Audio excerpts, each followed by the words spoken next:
Coucou tout le monde, j'espère que vous allez bien, c'est Sneaky LPS et aujourd'hui on est là pour un déballage d'un produit Pet Shop qui date depuis 2009, donc ouais, 2009, préparez-vous pour un bond dans le passé. 2, 3, funky. On peut catégoriser ça un peu comme des fournitures scolaires, de la papeterie quoi. Moi je trouve quand même c'est incroyable d'avoir ce genre de produit et de ne pas l'ouvrir en fait tout simplement. Parce que moi en 2009 j'avais genre 11 ans et clairement tu m'aurais donné ça dans les mains, je l'aurais déballé tout de suite après en fait. Donc je trouve ça quand même étonnant que les gens puissent conserver des produits comme ça en NIB. Donc j'ai pas mal de produits NIB encore chez moi bien évidemment, ça fait peut-être 3-4 ans que je les ai, que je les conserve parce que tout simplement je trouve ça comme une relique en fait, c'est comme un trésor pour moi et que c'est rare quoi de conserver quelque chose depuis si longtemps. Mais là c'est vrai que j'avais très envie de l'ouvrir et de vous partager ce moment, surtout de vous faire découvrir ce qu'il y a à l'intérieur, comment c'est exactement, enfin voilà, faire des macros de ce qu'on peut voir parce que là vous voyez un petit peu dans l'ensemble mais c'est juste incroyable de pouvoir voir ce qu'il y a à l'intérieur des pages, pour savoir si les pages sont roses, s'il y a des dessins, si c'est quadrillé ou voilà. Ceci étant dit, moi c'est parce que je n'ai plus de place chez moi dans ma chambre et que je me vois pas me trimballer avec un aussi grand nib chez moi plus tard ou quoi que ce soit. Enfin voilà, c'est juste que là j'ai pas forcément l'espace et que c'est vrai que je préfère les déballer qu'autre chose. Je me donne des excuses, j'essaye, je m'efforce. Mais en tout cas, voilà, c'est vrai que c'est très rare d'en trouver maintenant. Je l'ai trouvé une fois et puis je l'ai plus jamais revu et d'ailleurs c'est la première fois que j'en vois de ma vie. Donc j'ai jamais vu en fait ce kit ni en magasin ni même autre part que sur Vinted d'ailleurs. Si jamais vous me posez la question, je trouve tout sur Vinted, je n'ai jamais acheté ailleurs que sur Vinted. Comme vous pouvez le voir, le packaging n'a pas vraiment trop changé d'aujourd'hui, donc c'est toujours dans le thème assez bleu avec des petites patounes dessus. Toujours les mêmes designs comme d'habitude, la grenouille, l'hibou, enfin voilà, on retrouve assez souvent les mêmes designs à l'époque comme le singe, la souris, enfin voilà, c'est toujours les mêmes comme vous pouvez le voir. Y compris sur le dessus, donc toujours ce petit chien avec la coccinelle, voilà, toujours le même logo, Littlest Pet Shop, enfin voilà. J'essaye de vous faire un petit peu une vidéo un peu plus complète, on va dire, voilà. Donc j'ai très hâte de découvrir à l'intérieur. Après c'est vrai que y a pas forcément de notices ou quoi que ce soit, des autocollants ou quoi, donc bon c'est pas comme les boîtes Pet Shop quoi. Mais c'est quand même fascinant de voir une vidéo ainsi. J'ai jamais vu de vidéo qui parle d'objets dérivés ou des gens qui ouvrent simplement leurs objets dérivés. Donc on peut voir que c'est depuis 2009 Hasbro. Ça a été du coup par Hasbro et par Eldom. Donc ça vient de Nederland. Donc voilà. Donc on voit un petit peu le contenu à l'intérieur. Donc carnet à spirale, plumier, porte-mine et recharge, bloc-notes, stylo à billes, crayon de couleur, feutre de couleur, gomme, taille crayon, règle de 15 cm. Vous voyez un petit peu le design également. Je vais aller me munir d'un ciseau parce que il y a du scotch sur les côtés et j'ai pas envie d'abîmer la boîte. Dans tous les cas, je pense que je vais quand même garder la boîte ou je vais remettre dans la boîte, je ne sais pas, mais pour le moment, je vais ouvrir ça en fait.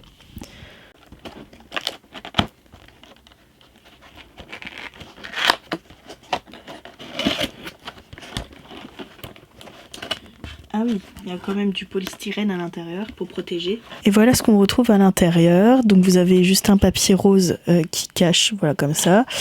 Et nous avons également une plaque de polystyrène pour, du coup, je pense conserver le dos de ce produit. Il n'y a pas de checklist d'autocollant ou quoi que ce soit, donc c'est ça qui est dommage, je trouve. Après, vous allez me dire, c'est de la papeterie, donc on n'a pas trop besoin de checklist ou quoi que ce soit. Ça devrait être pas mal quand même une checklist de papeterie, surtout à l'époque et tout, pour savoir ce qu'on pouvait collectionner. Parce que je sais pas si vous savez, mais on a ce type de papeterie, mais avec, vous voyez la coccinelle là, la souris et tout. Enfin, je pense, je ne sais plus, mais en tout cas, c'était l'autre qu'on trouvait. Qu'on trouvait quoi, et celui-ci c'est vrai que c'était très compliqué de le trouver. Comme je vous ai dit, je l'ai jamais vu de ma vie, donc voilà, il est parti très très vite après avoir été vendu. Là c'est très mignon, j'adore l'ensemble en vrai. Je vais peut-être faire une petite photo, attendez.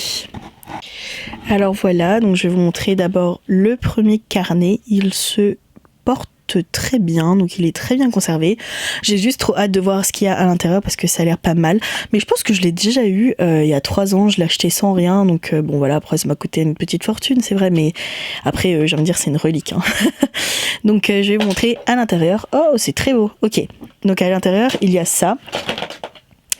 Donc il me semble que l'autre sorte de carnet, il n'y avait rien à l'intérieur, mais celui-ci, eh ben, il y a une très jolie page. Attendez. Je pense également que le bloc-notes est colorié, parce qu'on voit déjà là, donc je suis plutôt contente.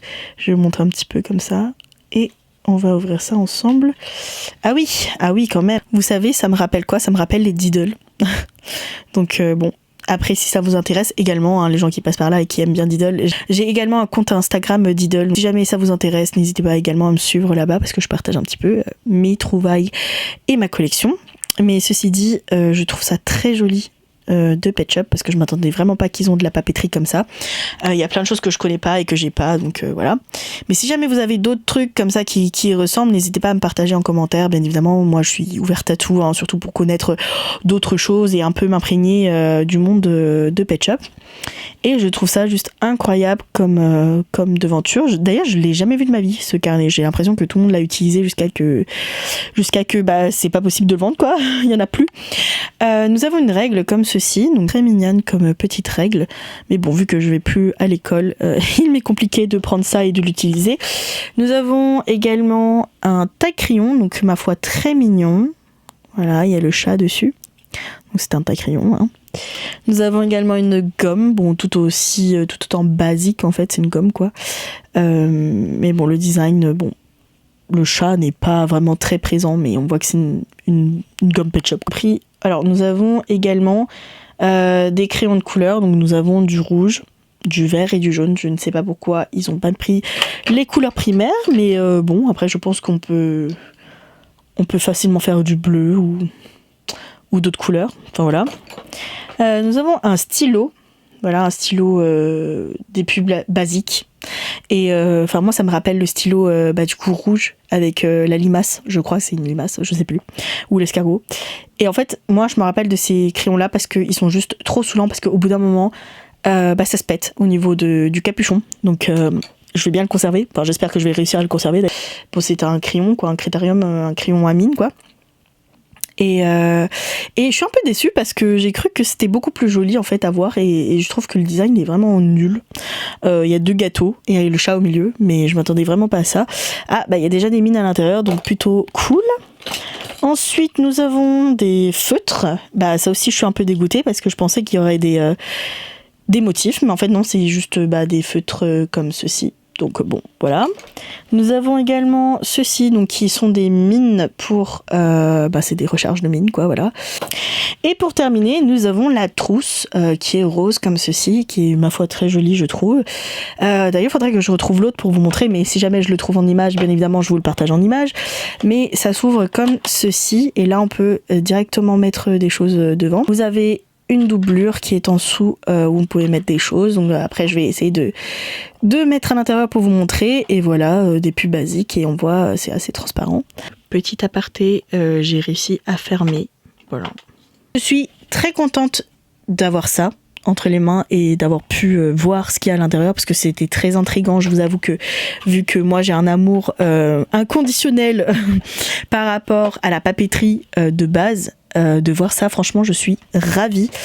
Donc voilà, la vidéo se termine ici. J'espère que ça vous a plu également et que vous avez appris des choses, que vous avez pu découvrir également cette magnifique papeterie que je pense que personne a de nos jours.